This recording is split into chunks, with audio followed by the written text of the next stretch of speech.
Ya Allah, dengan sengsara Kristus Putra-Mu dan Tuhan kami, Engkau telah membebaskan kami dari kematian, warisan dosa pusaka yang diturunkan kepada seluruh bangsa manusia. Perbaharuilah kami menjadi serupa dengan Dia, dan sebagaimana kami membawa dalam diri kami cinta manusia duniawi sejak lahir, demikian pula semoga kami membawa citra manusia surgawi berkat daya anugerah-Mu yang menguduskan kami dengan pengantaran Kristus Tuhan kami. Amin. Kita dengarkan sabda Tuhan.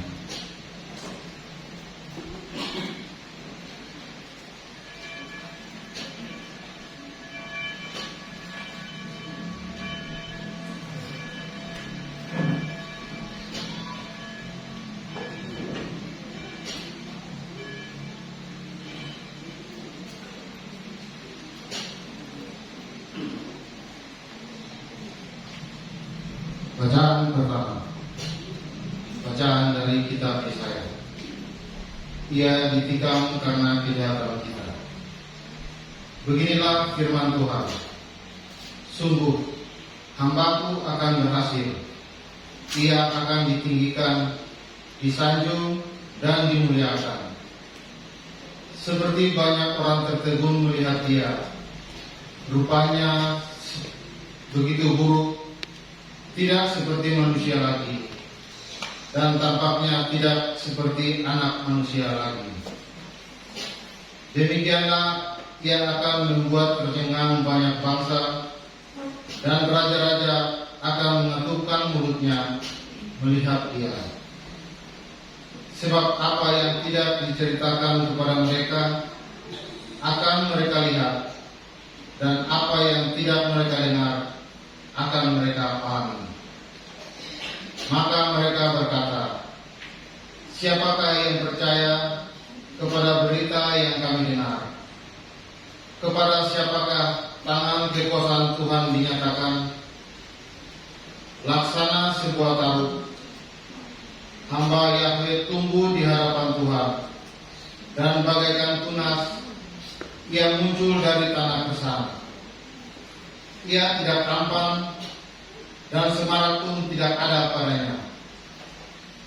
Kita tidak tertarik untuk memandang dia, keindahan pun tidak ada padanya.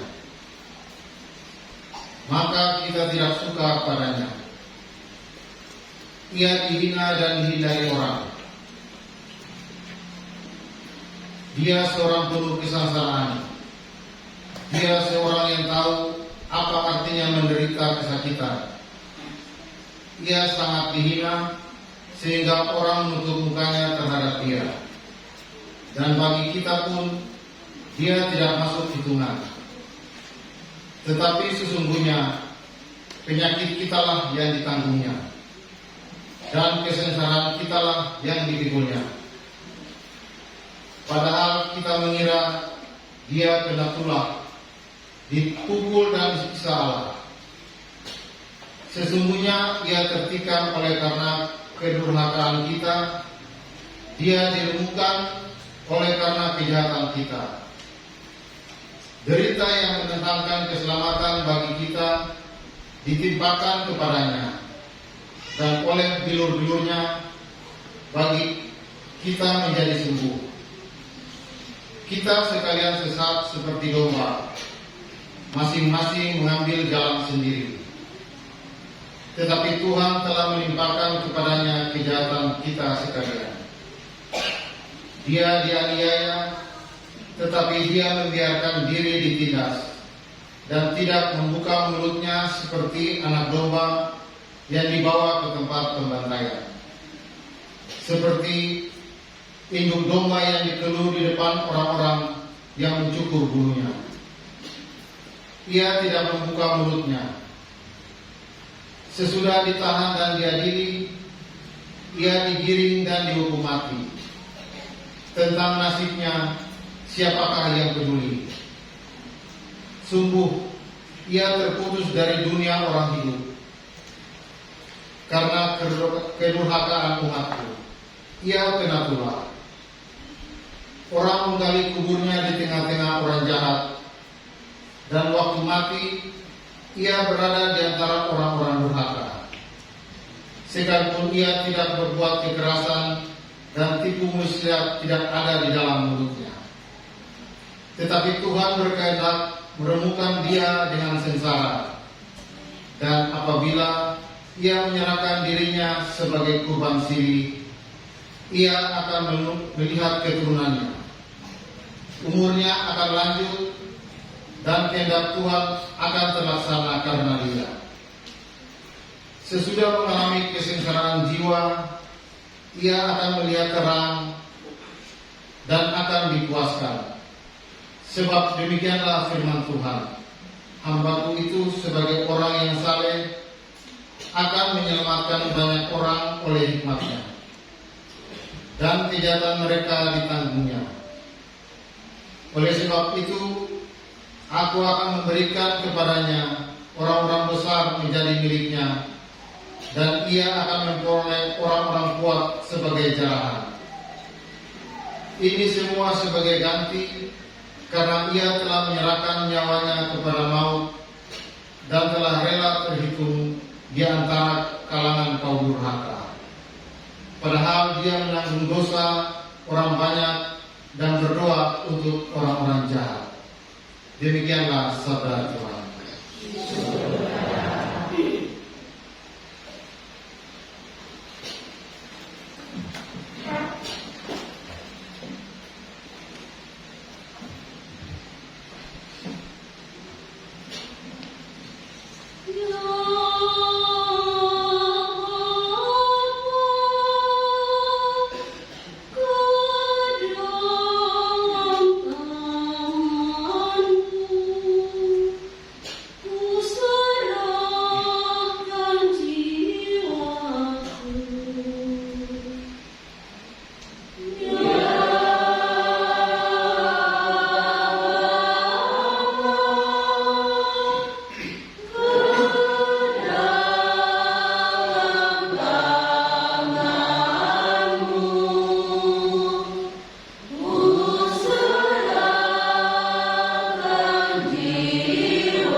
Bacaan 2. Bacaan dari surat pada orang Ibrani. Ia telah belajar menjadi taat dan menjadi pokok keselamatan abadi bagi semua orang yang taat padanya. Saudara-saudara, kita sekarang mempunyai Imam Agung yang telah melintasi semua langit, yaitu Yesus, Anak Allah. Maka baiklah kita teguh berpegang pada pengakuan iman kita, sebab Imam Agung yang kita punya bukanlah Imam Agung yang tidak dapat turut merasakan kelemahan kita. Sebaliknya, ia sama dengan kita. Ia telah dicobai, hanya saja tidak berbuat dosa. Sebab itu, marilah kita menghampiri tahta kerahiman Allah dengan penuh keberanian, supaya kita menerima rahmat dan menemukan kasih karunia untuk mendapatkan pertolongan pada waktunya. Dalam hidupnya sebagai manusia, Yesus telah mempersembahkan doa dan permohonan dengan ratap tangis dan keluhan kepada Dia yang sanggup menyelamatkannya dari maut. Dan karena kesalehannya, ia telah didengarkan. Akan tetapi sekalipun anak, ia telah belajar menjadi taat. Ini ternyata dari apa yang telah dideritanya. Dan sesudah mencapai kesempurnaan, ia menjadi pokok keselamatan abadi bagi semua orang yang taat padanya. Demikianlah sabda Tuhan.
Inilah kisah sengsara Tuhan kita Yesus Kristus menurut Yohanes. Pada waktu itu Yesus bersama dengan murid-muridnya ke Kidron.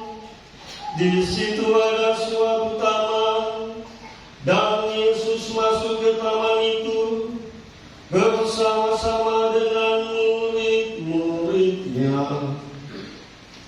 Yudas yang mengkhianati Yesus tahu juga tempat itu, karena Yesus sering berkumpul di situ dengan murid-muridnya. Lalu datanglah juga Yudas ke situ dengan sepasukan prajurit dan penjaga bait taman yang disuruh oleh imam-imam kepala dan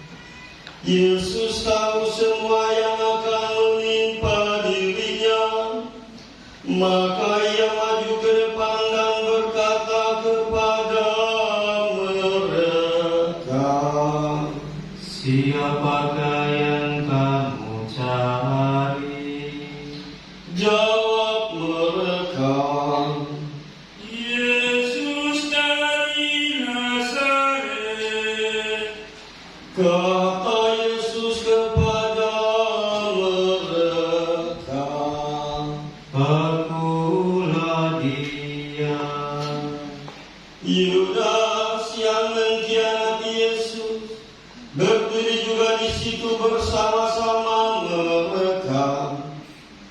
Ketika Yesus berkata kepada mereka, "Akulah Dia," mundurlah mereka dan jatuh ke tanah. Lalu Yesus bertanya lagi, "Siapakah yang kamu cari?" Jawab mereka, Yesus dari Nazaret. kata Yesus. "Telah kukatakan kepadamu, akulah Dia. Jika Aku yang kamu cari, biarkanlah mereka ini pergi." Demikian hendaknya supaya digenapilah firman yang telah dikatakannya, "Dari mereka yang Engkau serahkan kepadaku, tidak seorang pun yang Aku biarkan binasa." Lalu Simon Petrus yang membawa pedang menghunusnya pedang itu, meletakkannya kepada imam besar dan memutuskan telinga kanannya. Nama hamba itu Malkus. Kata Yesus kepada Petrus, "Sarungkanlah pedangmu itu. Bukankah Aku harus minum piala yang diberikan Bapa kepada Aku?" Lalu pasukan prajurit serta perwiranya dan penjaga-penjaga yang disuruh orang Yahudi itu menangkap Yesus dan membelenggu Dia.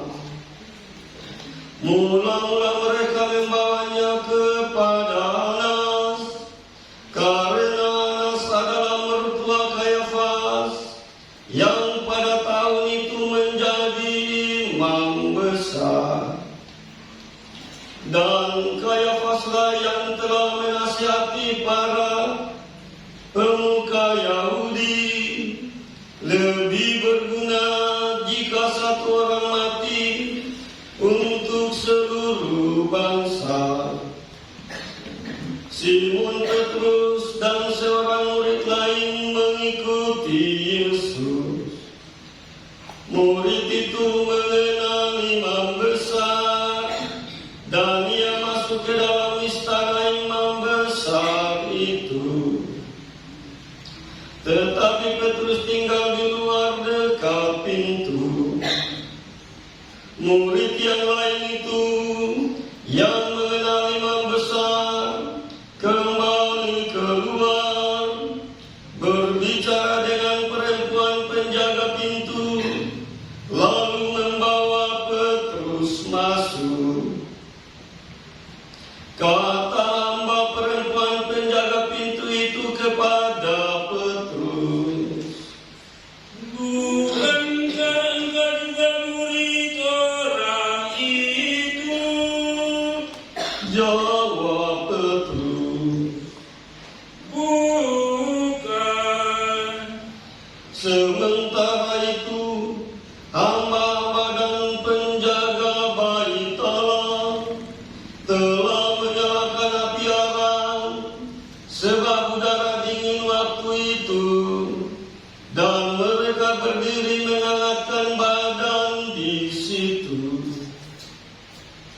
Petrus pun berdiri menghangatkan badan bersama-sama dengan mereka. Kemudian mulailah imam besar menanya Yesus tentang para murid dan tentang ajarannya. Jawab Yesus kepadanya, "Aku berbicara terus terang kepada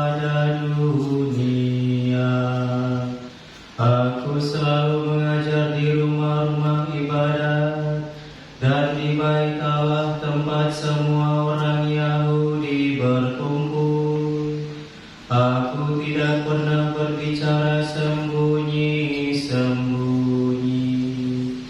Mengapa engkau menanyai aku? Tanyailah mereka yang telah mendengar apa yang aku katakan kepada mereka. Sungguh mereka tahu apa yang telah aku katakan. Ketika Yesus mengatakan hal itu, seorang penjaga yang berdiri di situ menampar muka Yesus sambil berkata, Begitukah jawabmu kepada imam besar? Jawab Yesus kepadanya,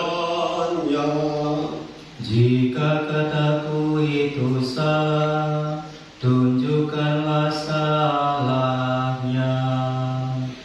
Tetapi jika benar, mengapa engkau menampar aku?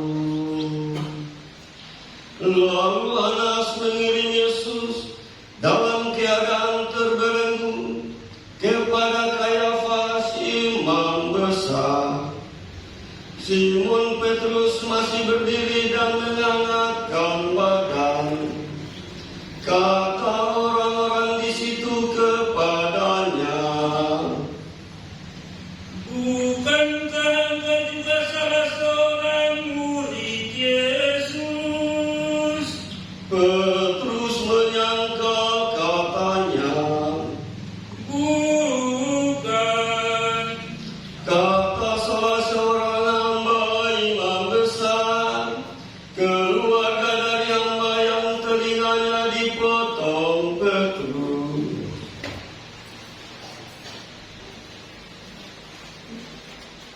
Bukankah engkau kuliah di taman itu bersama-sama dengan Yesus? Petrus menyangka lagi, dan seketika itu juga berkokoklah ayam. Ada bakti nomor 382.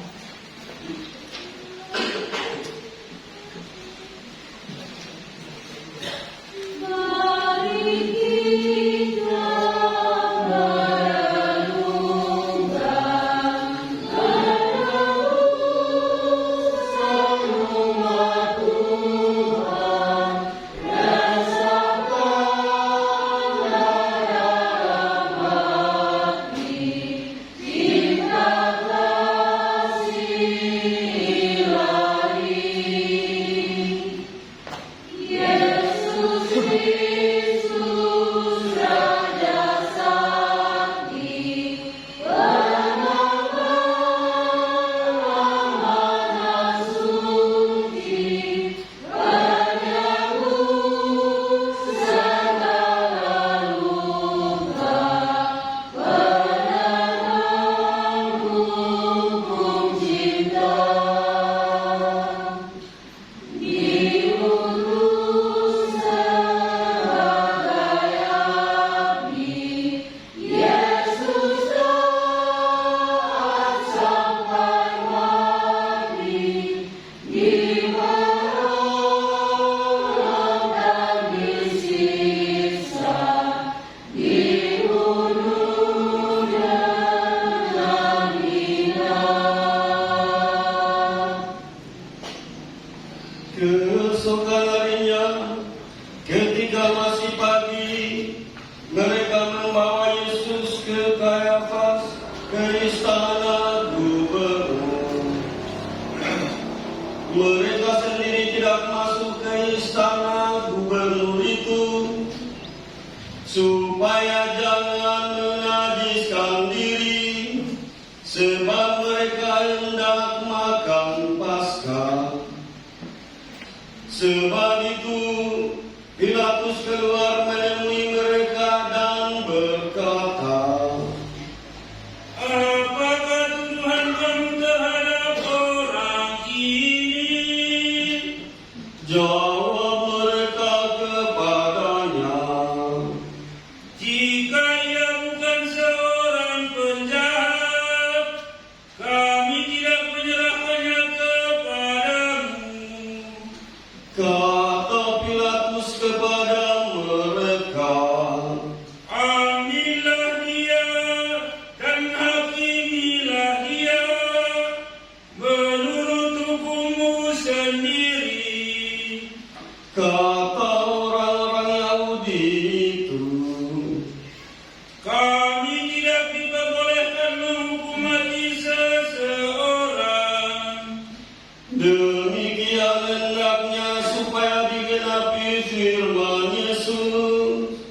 yang dikatakannya untuk menyatakan bagaimana ia akan mati.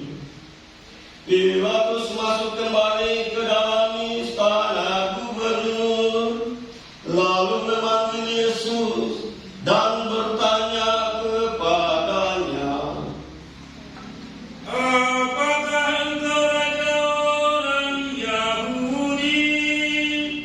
jawab Yesus, Apakah engkau katakan hal itu dari hatimu sendiri, atau orang lain yang mengatakannya kepadamu tentang aku? kata Pilatus. Apakah aku seorang Yahudi? Bangsamu sendiri dan imam-imam kepala yang telah menyerahkan engkau kepada aku. Apakah yang telah engkau lakukan? Jawab Yesus, Kerajaanku bukan dari dunia ini. Jika kerajaanku dari dunia ini, pasti hamba-hambaku telah melawan, supaya aku jangan diserahkan kepada orang Yahudi. Akan tetapi kerajaanku bukan dari sini. lalu kata Pilatus kepadanya, Jadi engkau adalah raja. jawab Yesus, Engkau mengatakan bahwa aku adalah raja. Untuk itulah aku lahir, dan untuk itulah aku datang ke dalam dunia ini, supaya aku bersaksi tentang kebenaran. Setiap orang yang berasal dari kebenaran mendengarkan suaraku. kata Pilatus kepadanya, Apakah kebenaran itu? sesudah mengatakan demikian, Pilatus keluar lagi menemui orang-orang Yahudi dan bertanya kepada mereka, Aku tidak menemukan kesalahan apapun padanya. Tetapi pada kamu ada kebiasaan bahwa pada Paskah aku akan membebaskan seorang bagimu. Maukah kamu supaya aku membebaskan raja orang Yahudi ini? mereka berteriak lagi, Jangan orang ini, melainkan Barabas. Barabas adalah seorang penyamun. Lalu Pilatus mengambil Yesus dan menyuruh orang menyesal dia. Prajurit-prajurit menganyam sebuah mahkota duri dan mengarahkan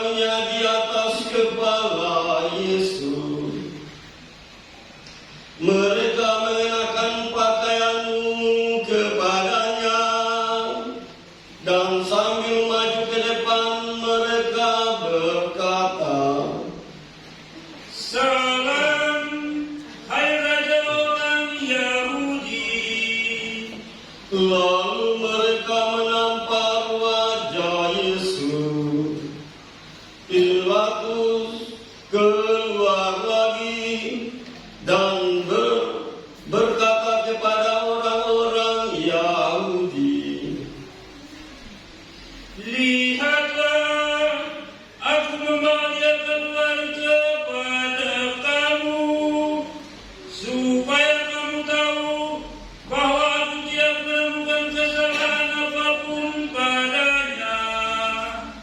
Lalu Yesus keluar, bermahkota duri dan berpakaian ungu. Kata Pilatus kepada mereka, Lihatlah orang ini.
Ketiga pelayanan kepala dan penjaga-penjaga itu melihat Yesus, berteriaklah mereka, Salibkan dia, salibkan dia. kata Pilatus kepada mereka, Ambil dia dan salibkan dia, sebab aku tidak menemukan kesalahan apapun padanya.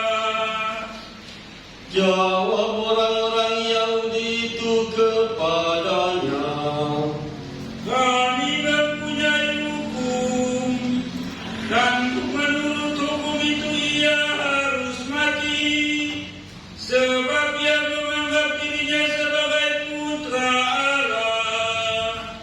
Ketika Pilatus mendengar perkataan itu, ia makin takut. Lalu ia masuk lagi ke dalam istana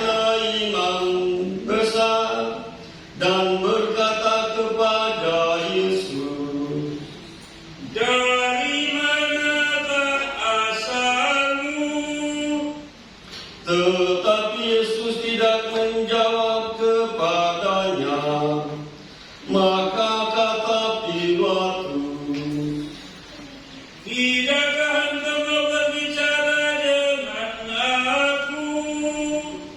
Tidakkah engkau tahu bahwa aku berkuasa untuk membebaskan engkau dan berkuasa juga untuk menyalibkan engkau? Yesus menjawab, Engkau tidak mempunyai kuasa apapun terhadap aku, jika kuasa itu tidak diberikan kepadamu dari atas. Sebab itu, Dia yang menyerahkan aku kepadamu lebih besar dosanya. Sejak itu Pilatus berusaha untuk membebaskan Yesus, tetapi orang-orang Yahudi berteriak, Jika engkau membebaskan orang ini, engkau bukanlah sahabat Kaisar. Setiap orang yang menganggap dirinya sebagai raja, ia melawan Kaisar. Ketika mendengar perkataan itu, Pilatus menyuruh membawa Yesus keluar. Lalu ia duduk di kursi pengadilan di tempat yang bernama Litotrotus, dalam bahasa Ibrani Gabata. Hari itu ialah hari persiapan Paskah, kira-kira pukul 12. Kata Pilatus kepada orang-orang Yahudi itu, Lihatlah rajamu. lalu berteriaklah mereka, Enyahkan dia, salibkan dia. kata Pilatus kepada mereka, Haruskah aku menyalibkan rajamu? jawab imam-imam kepala, Kami tidak mempunyai raja selain Kaisar. Akhirnya Pilatus menyerahkan Yesus kepada mereka untuk disalibkan. Mereka menerima Yesus. Sambil memikul salibnya, Yesus dibawa keluar kota ke tempat yang bernama Tengkorak, dalam bahasa Ibrani Golgota.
Di situ Yesus disalibkan, dan bersama dengan Dia disalibkan juga dua orang lain, sebelah menyebelah, sedangkan Yesus di tengah-tengah. Pilatus menyuruh memasang juga tulisan di atas kayu itu. Bunyinya, Yesus orang Nazaret, Raja orang Yahudi. Banyak orang Yahudi membaca tulisan itu, sebab tempat Yesus disalibkan itu letaknya dekat kota, dan kata-kata itu tertulis dalam bahasa Ibrani, Latin, dan Yunani. Lalu kata imam-imam kepala kepada orang-orang Yahudi, kepada Pilatus, Jangan engkau menulis Raja orang Yahudi, melainkan Ia mengatakan, Akulah Raja orang Yahudi. jawab Pilatus. Apa yang kutulis tetap tertulis. Sesudah prajurit-prajurit itu menyalibkan Yesus, mereka mengambil pakaian Yesus, lalu membaginya menjadi 4 bagian, untuk masing-masing prajurit 1 bagian.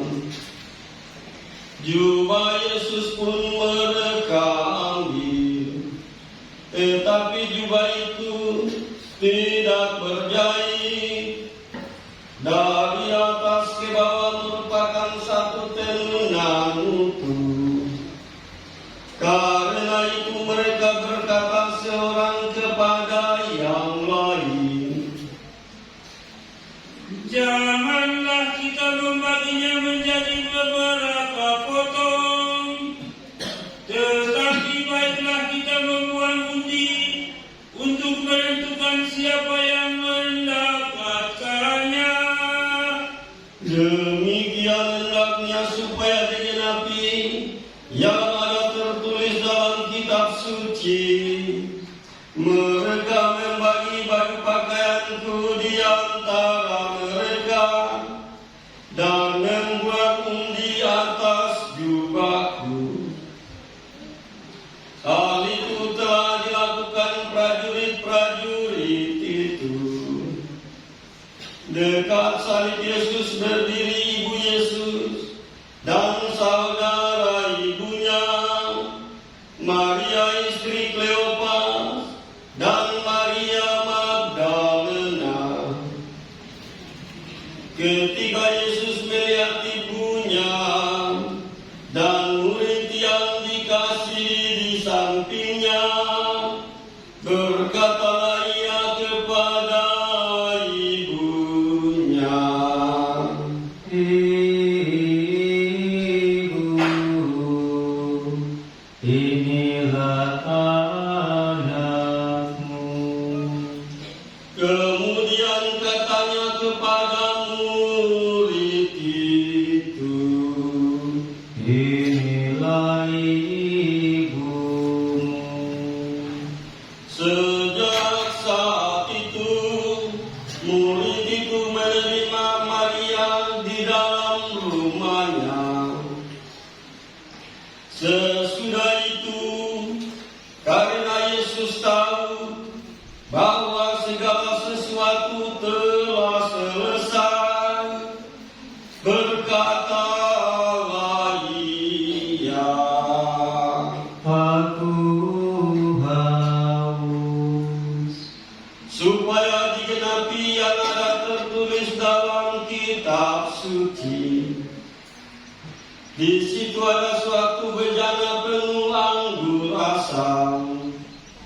Lalu mereka melilitkan bunga karang pada sebatang pisau, mencelupkannya dalam anggur asam itu, lalu mengulurkannya ke mulut Yesus. Sesudah minum anggur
Umat Islam berdiri.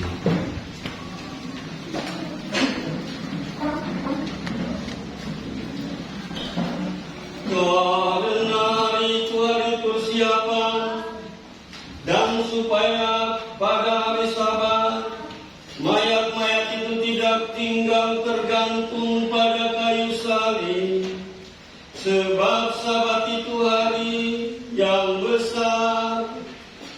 Maka datanglah para pemuka Yahudi kepada Pilatus dan meminta kepadanya supaya kaki-kaki orang itu dipatahkan dan jenazah-jenazah mereka diturunkan. Lalu datanglah prajurit-prajurit dan mematahkan kaki orang yang pertama dan kaki orang yang lain yang disalibkan bersama-sama dengan Yesus. Tetapi ketika mereka sampai kepada Yesus dan melihat bahwa ia telah mati, mereka tidak mematahkan kakinya, tetapi seorang dari antara prajurit itu menikam lambung Yesus dengan tombak dan segera mengalir keluar darah dan air. Orang yang melihat sendiri hal itu bersaksi, dan benarlah kesaksiannya. Ia pun tahu bahwa ia mengatakan kebenaran, supaya kamu juga percaya. Sebab hal itu terjadi supaya digenapi yang ada tertulis dalam kitab suci, tidak ada tulangnya yang akan dipatahkan.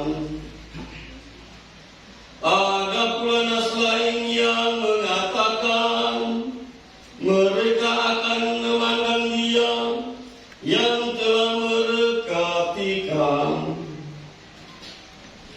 Sesudah itu Yusuf dari Arimatea meminta kepada Pilatus supaya ia diperbolehkan menurunkan jenazah Yesus. Yusuf menjadi murid Yesus secara sembunyi-sembunyi karena ia takut kepada para pemuka Yahudi. Pilatus mengabulkan permintaan Yusuf. Lalu datanglah Yusuf dan menurunkan jenazah Yesus. Nikodemus juga datang ke situ. Dialah yang dulu datang malam-malam kepada Yesus. Ia membawa campuran minyak mur dengan minyak harum, kira-kira 30 kilogram beratnya. Mereka mengambil jenazah Yesus, mengafaninya dengan kain lenan, dan membubuhinya dengan rempah-rempah menurut adat pemakaman orang Yahudi. Di dekat tempat Yesus disalibkan ada suatu taman, Dan dalam taman itu ada suatu kubur baru yang di dalamnya belum pernah dimakamkan seseorang.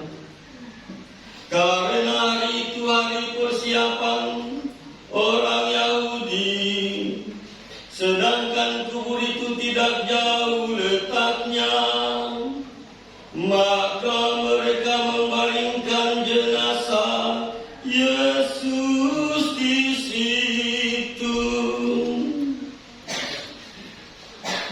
Demikianlah sabda Tuhan.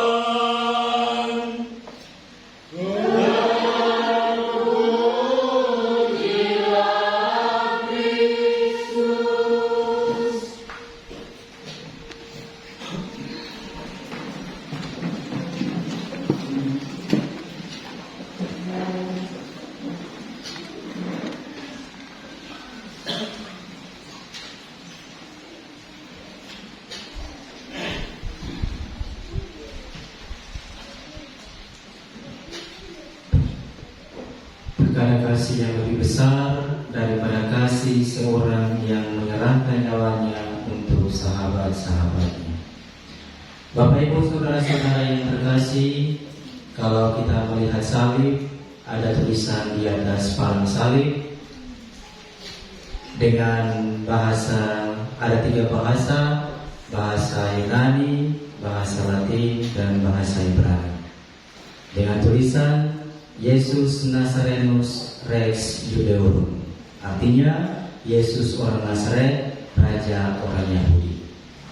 Tulisan ini jelas dimaksudkan sebagai ungkapan penghinaan dan olok-olokan kepada Yesus karena ia mengaku diri sebagai raja, raja yang tidak punya tata, raja yang mahkotanya dari mahkota duri, ia telanjang memalukan tak punya jubah, penuh luka berlumuran darah sebagai pecundang yang kalah.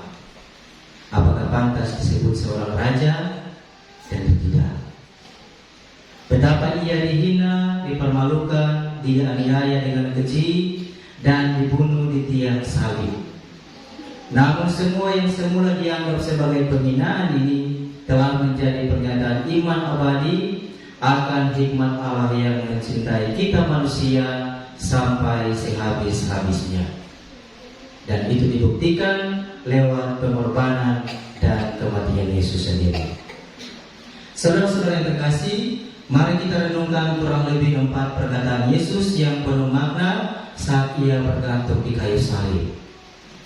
Yang pertama, pada saat ia mendoakan mereka yang menyalibkannya, "Ya Bapa, ampunilah mereka karena mereka tidak tahu apa yang mereka perbuat." Walaupun ia disakiti, ia dihina, bahkan disalibkan, Yesus tidak membalasnya. Ia justru mendoakan mereka dengan kasih dan pengampunan. Maka begitu juga dengan kehidupan kita. Mungkin saat ini kita merasa belum layak untuk diampuni, tetapi kita kembali diingatkan bahwa Tuhan mengampuni kita dengan segenap hati, asal kita pun mau bertobat, tidak mengulangi kesalahan yang sama, dan kembali taat kepadanya.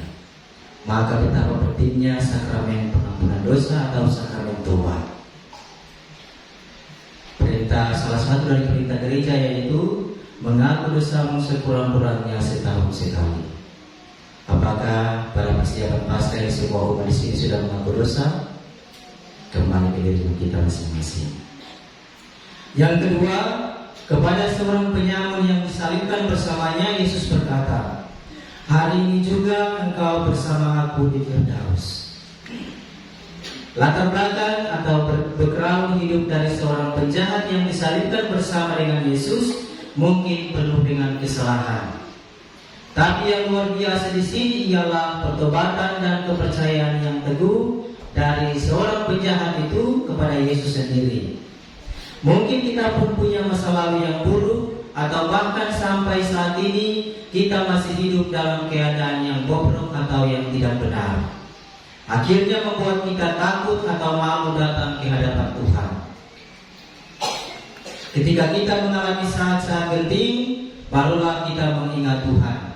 Ketika kita mengalami masalah dalam keluarga, ketika kita mengalami begitu banyak guncangan, tantangan dan rintangan, baru kita ingat, oh Tuhan itu ada. Hari ini kita diingatkan bahwa seburuk apapun kita, Tuhan tetap menantikan dan menerima kita untuk tetap bersatu dengannya. Yang ketiga, pada saat ia berdoa kepada Bapaknya, Allahku, Allahku, mengapa engkau meninggalkan aku? Perkataan ini menunjukkan betapa berat penderitaan yang Yesus tanggung. Ia menanggung dosa manusia sehingga mengalami keterpisahan yang begitu dalam dengan Bapaknya. Namun melalui penderitaan itu, Yesus sedang menanggung apa yang seharusnya kita manusia tanggung. Kadang dalam hidup kita juga merasa Tuhan jauh atau tidak menjawab pergumulan hidup kita. Kita merasa Tuhan tidak pernah menjawab doa-doa kita. Tetapi saling mengingatkan kita bahwa bahkan di saat paling gelap, Tuhan tetap bekerja membawa keselamatan bagi kita. Maka apapun yang terjadi, walau harapan kita, walau doa-doa kita belum dijawab oleh Tuhan, mari kita tetap berpasrah, kita tetap berharap kepada-Nya. Karena waktu Tuhan itu pasti yang terbaik. Dan yang keempat, ketika ia hendak menghadapi ajalnya, ia berkata, sudah selesai. Kalimat ini bukan tanda kekalahan, bukan pula menyerah pada maut, melainkan semua yang perlu dilakukan untuk menyelamatkan kita manusia sudah diselesaikan oleh Yesus. Hutang dosa kita manusia dibayar lunas melalui pengorbanannya dan melalui wafatnya di kayu salib. Maka saudara-saudara yang terkasih, keselamatan itu bukan sesuatu yang bisa kita usahakan dengan kekuatan sendiri. Kita ini manusia biasa, kita ini manusia lemah. Kita menerimanya sebagai anugerah dari Tuhan. Dan anugerah itu hendaklah juga dihidupi dengan cara hidup yang pantas, yang mencerminkan kasih dan pengorbanan kepada sesama.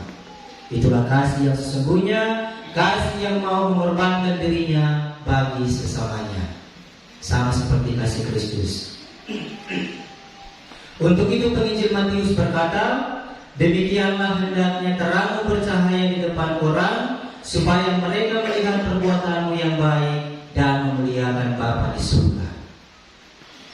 Kalau hari ini kita ingat kembali pengorbanan Yesus, maka coba pandanglah Yesus yang bergantung di salib dan tanyakanlah ke diri kita masing-masing. Apakah orang lain sudah melihat dan merasakan kehadiran dan kasih Tuhan dalam diri kita atau lewat cara hidup kita setiap hari? Atau malah sebaliknya, yang kita tampilkan adalah manusia yang penuh kesombongan, keegoisan, keserakahan, tipu muslihat, dan manusia yang penuh dengan kemunafikan. Ingat satu hal, Yesus mati untuk kita agar kita hidup untuk saling menghidupi.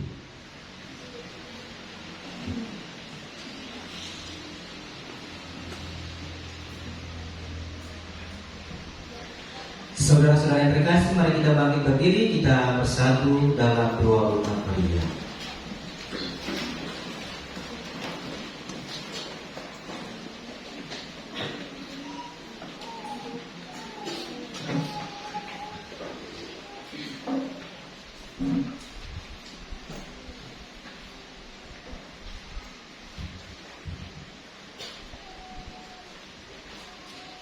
Saudara-saudara terkasih, mari kita berdoa.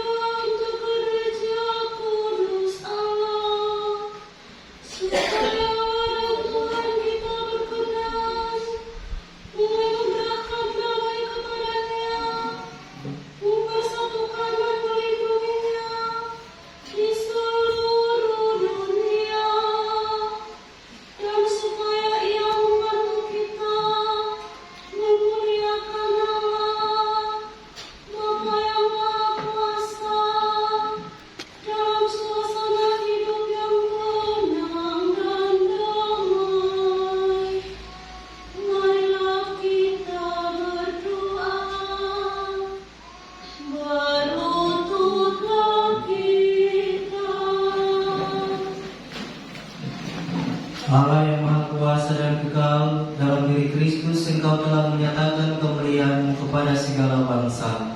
Lestarikanlah karya kerahiman-Mu, agar gereja-Mu yang tersebar di seluruh dunia tetap mengakui nama-Mu dengan iman yang teguh, dengan pengantaran Kristus Tuhan kami. Berdirilah untuk Bapa Suci.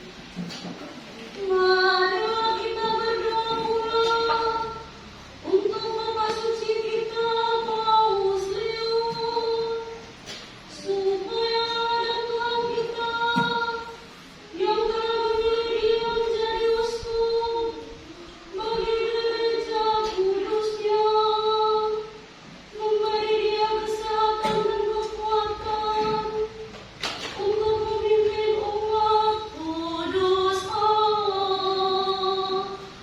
Marilah kita berdoa, berlututlah kita. Allah yang Maha Kuasa dan Kekal, segala sesuatu ada berdasarkan keputusan-Mu. Sudilah mendengarkan doa-doa kami, dan dengan kasih sayang-Mu lindungilah Imam Agung yang telah Engkau pilih bagi kami. Semoga umat Kristiani yang Engkau percayakan kepada penggembalaannya berkembang dalam iman dengan pengantaran Kristus Tuhan kami. Berdirilah untuk para pejabat gereja dan segala lapisan umat.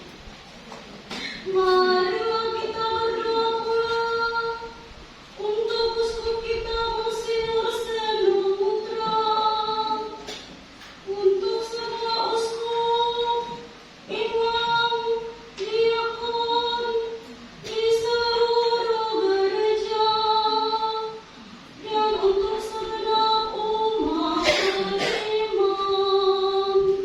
Marilah kita berdoa, berlututlah kita. Allah yang Maha Kuasa dan Kekal, dengan Roh-Mu Engkau telah menguduskan dan memimpin seluruh gereja. Dengarkanlah doa kami bagi para pelayan-Mu. Semoga berkat bantuan rahmat-Mu, mereka mengabdi Engkau dengan setia, dengan pengantaran Kristus Tuhan kami. Berdirilah untuk persatuan umat Kristiani. Marilah kita berdoa pula untuk semua saudara yang percaya akan Kristus, supaya mereka yang hidup dengan benar dihimpun dan dijaga oleh Allah dan Tuhan kita dalam gerejanya yang esa. Marilah kita berdoa, berlututlah kita. Allah yang Maha Kuasa dan Kekal, Engkau menyatukan yang tercerai-berai dan memelihara yang telah bersatu. Pandanglah dengan rela kawanan domba putra-Mu, supaya mereka yang telah dikuduskan oleh satu baptisan tidak hanya dipadukan oleh keutuhan iman, tetapi juga disatukan oleh ikatan cinta dengan pengantaran Kristus Tuhan kami. Berdirilah untuk orang Yahudi. Marilah berdoa pula untuk orang Yahudi yang menerima sabda Allah sebelum kita, supaya dalam Tuhan kita mengubarkan dalam hati mereka cinta akan namanya, dan meneguhkan kesetiaan akan perjanjiannya. Marilah kita berdoa, berlututlah kita. Allah yang Maha Kuasa dan Kekal, Engkau telah memberikan janji-Mu kepada Abraham dan keturunannya, Dengarkanlah dengan murah hati doa-doa gerejamu. Semoga umat pilihanmu yang pertama diperkenankan mencapai kepenuhan penebusan dengan pengantaran Kristus Tuhan kami. Berdirilah untuk orang yang tidak percaya akan Kristus. Mari kita berdoa untuk mereka yang tidak percaya akan Kristus, supaya mereka terdapat Roh Kudus. Mereka juga dapat menemukan jalan keselamatan. Marilah kita berdoa, berlututlah kita. Allah yang Maha Kuasa dan Kekal, bantulah mereka yang tidak mengakui Kristus, agar dengan hidup jujur di hadapan-Mu, mereka menemukan kebenaran. Bantulah kami agar dengan semakin saling mengasihi dan semakin berhasrat memahami misteri kehidupan-Mu, kami menjadi saksi cinta-Mu yang lebih sempurna di dunia. Dengan pengantaran Kristus Tuhan kami. Berdirilah untuk orang yang tidak percaya akan Allah. Marilah kita berdoa untuk mereka yang tidak mengenal Allah, supaya mereka yang dengan tulus hati mencari kebenaran, layak menemukan Allah sendiri. Marilah kita berdoa, berlututlah kita. Allah yang Maha Kuasa dan Kekal, Engkau telah menciptakan umat manusia sedemikian sehingga selalu berhasrat mencari Engkau dan baru merasa tenang ketika menemukan Engkau. Maka kami mohon bantulah agar mereka semua dengan mengatasi hambatan seberat apapun mampu melihat tanda kasih sayang-Mu dan tergerak oleh kesaksian hidup orang-orang yang percaya kepada-Mu. Mereka dengan sukacita mengakui Engkau sebagai satu-satunya Allah yang benar dan Bapa umat manusia, dengan pengantaran Kristus Tuhan kami. Berdirilah untuk para pemimpin negara. Marilah kita berdoa untuk semua pemimpin negara, supaya Tuhan kita sesuai kehendaknya mengarahkan budi dan hati mereka kepada damai dan kebebasan sejati bagi semua orang. Marilah kita berdoa, berlututlah kita. Allah yang Maha Kuasa dan Kekal, di tangan-Mu pikiran manusia dan nurani para bangsa. Sudilah mendampingi para pemimpin negara, supaya berkat bantuan-Mu di seluruh dunia terjaminlah kesejahteraan bangsa-bangsa, kepastian kedamaian dan kebebasan beragama. Dengan pengantaran Kristus Tuhan kami. Berdirilah untuk orang yang menderita.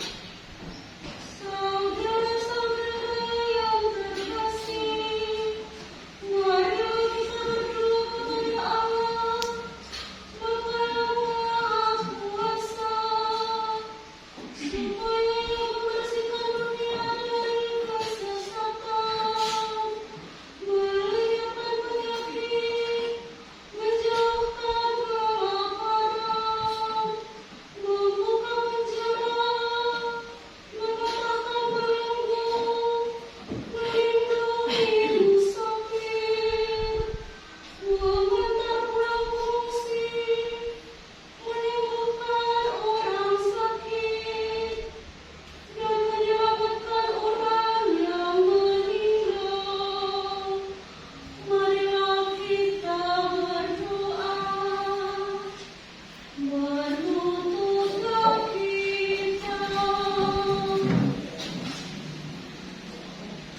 Allah yang Maha Kuasa dan Kekal, Engkau menghibur yang berduka dan menguatkan yang menderita.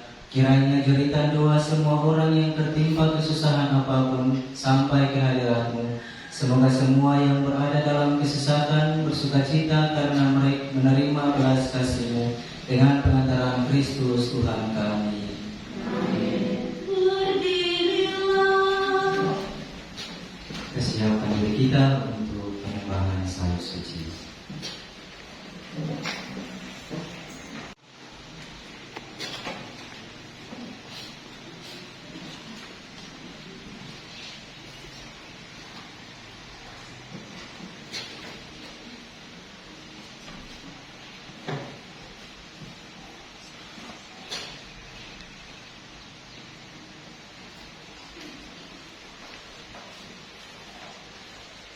Lihatlah kayu salib,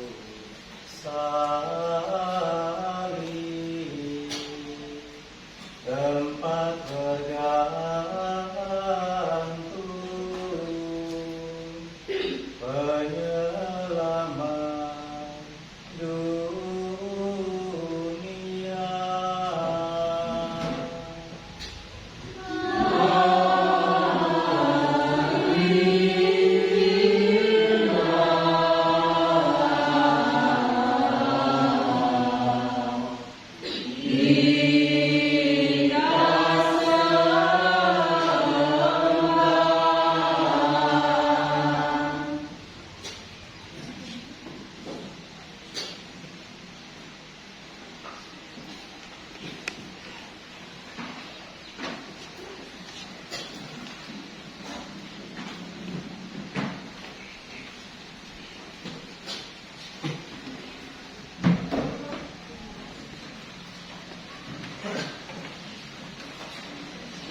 Lihatlah kayu salib,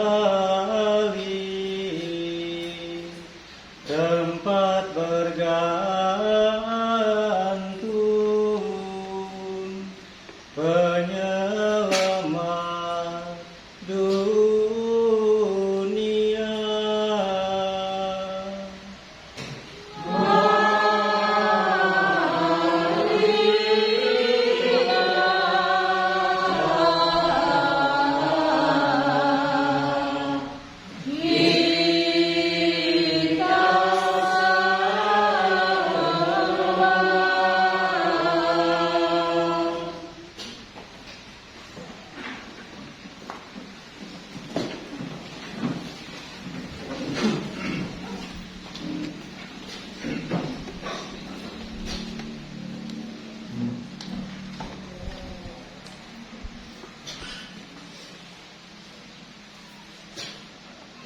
Lihatlah kayu salib, tempat bergantung penyelamat dunia.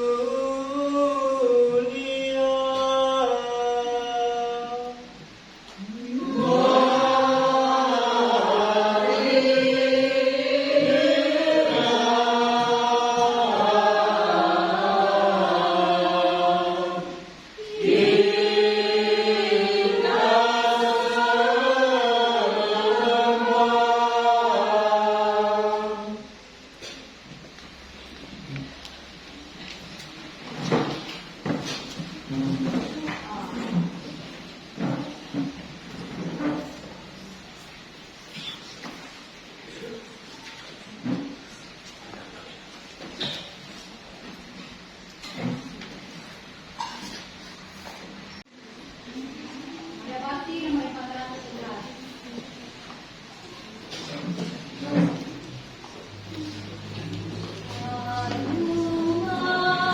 Lihatlah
Tuhan, kami mohon bebaskanlah kami dari segala yang jahat, sudilah memberi damai sepanjang hidup kami, supaya kami yang telah dikuatkan oleh kelimpahan belas kasih-Mu selalu bebas dari dosa dan dijauhkan dari segala gangguan, sambil menantikan harapan yang membahagiakan dan kedatangan penyelamat kami, Yesus Kristus.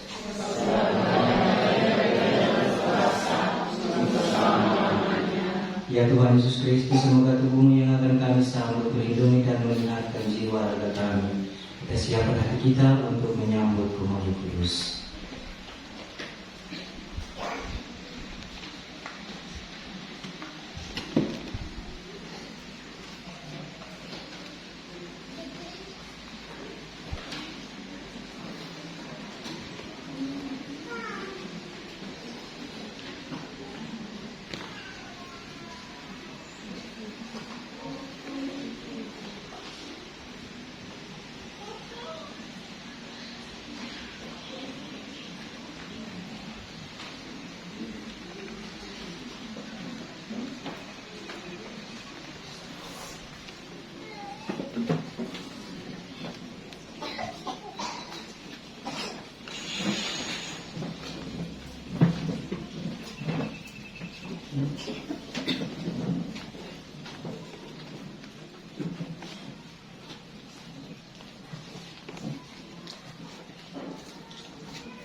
saudara terkasih, lihatlah, inilah anak gembala yang menghapus dosa-dosa dunia. Berbahagialah saudara-saudari yang diundang ke perjamuan anak domba.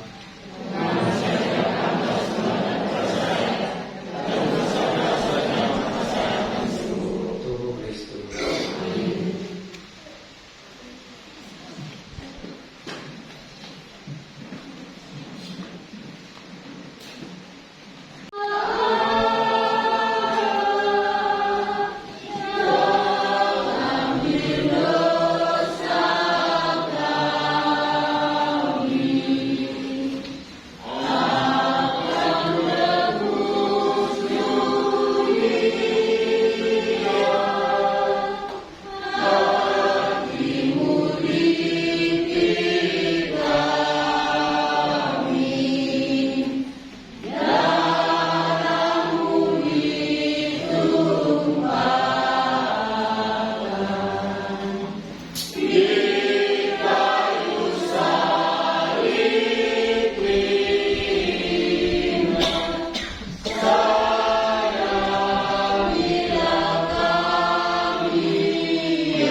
Mari kita bangkit berdiri, kita bersatu dalam doa sesudahku.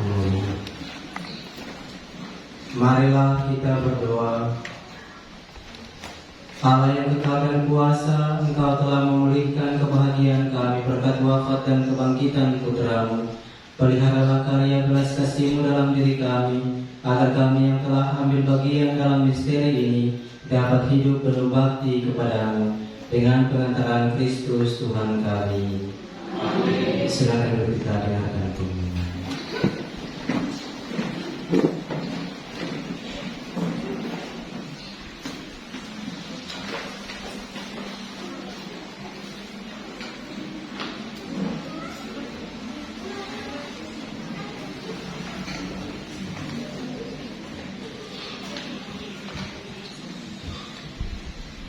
Shalom, selamat sore Bapak Ibu umat terkasih. Mohon perhatian umat untuk beberapa informasi gerejani. Warta Gereja Jumat 3 April 2026. Yang pertama, ucapan terima kasih yang pertama disampaikan kepada Pastor Vikaris RD Tinus Nivan Ngaliau yang telah memimpin ibadah Jumat Agung pada saat ini. Ucapan terima kasih yang berikut disampaikan juga kepada seluruh petugas liturgi, Kor dari etnis Tanimbar, lektor lektris Mazmur, Pasio, adik-adik PPA. Juga ucapan terima kasih disampaikan kepada seluruh umat yang telah hadir mengikuti ibadah Jumat Agung pada hari ini. Yang berikut jadwal ibadah Sabtu Vigili. Misa akan dilaksanakan tepat pukul 19.00 waktu Indonesia Timur. Untuk itu, bagi petugas liturgi diharapkan agar hadir lebih awal 30 menit sebelum misa dimulai. Diharapkan seluruh petugas liturgi sudah hadir. Yang ketiga, himbauan dan informasi. Kami menghimbau kepada seluruh umat agar tetap menjaga ketenangan di dalam mengikuti ibadat maupun misa dengan memperhatikan ketenangan dan ketertiban. Anak-anak kita diharapkan agar orang tua yang bersama-sama dengan anak-anak dapat memperhatikan anak-anak sehingga tidak dibiarkan berlarian ke sana kemari. Himbauan yang berikut disampaikan kepada seluruh umat agar memperhatikan tempat parkir yang telah disediakan sehingga kendaraan-kendaraan itu dapat diparkirkan pada tempat yang telah disediakan. Ada papan penunjuk tempatnya, karena itu diminta untuk kita sekalian untuk dapat memarkir kendaraan, baik itu kendaraan roda 2 maupun roda 4 pada tempatnya, sehingga suasana bisa tetap rapi dan ibadat juga dapat berjalan dengan baik. Demikian beberapa informasi gerejani. Atas perhatiannya kami ucapkan terima kasih. Selamat sore, shalom.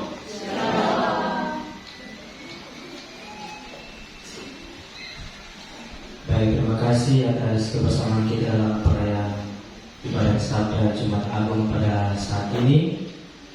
Terima kasih juga kepada para petugas liturgi, Kor dari etnis Tanimbar, para lektor lektris, pemazmur,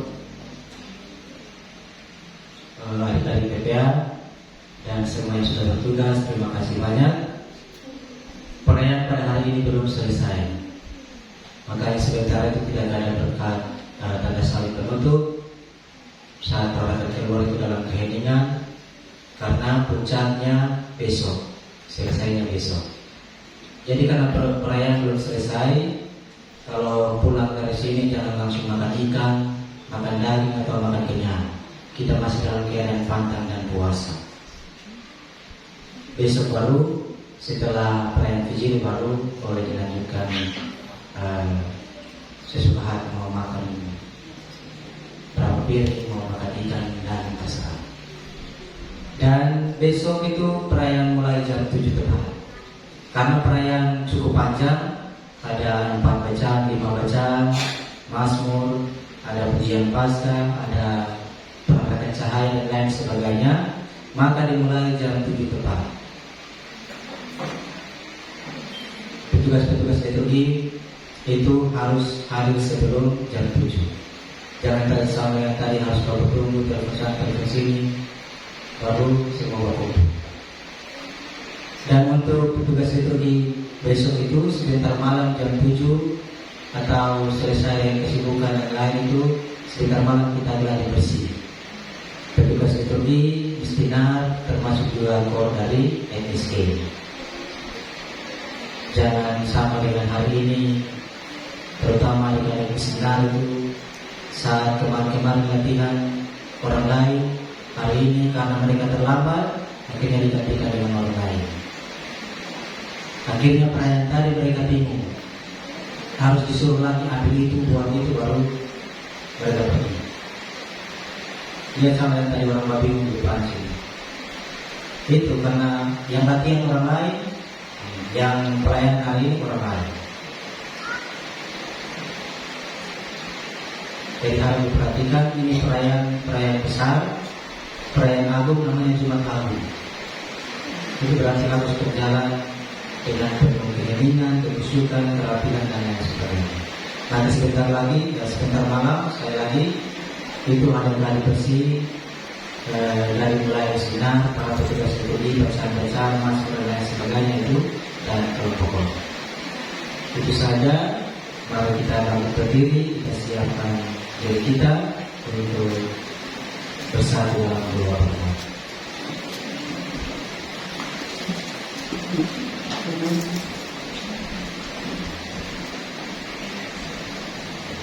Tundukkanlah kepalamu untuk menerima berkat Tuhan.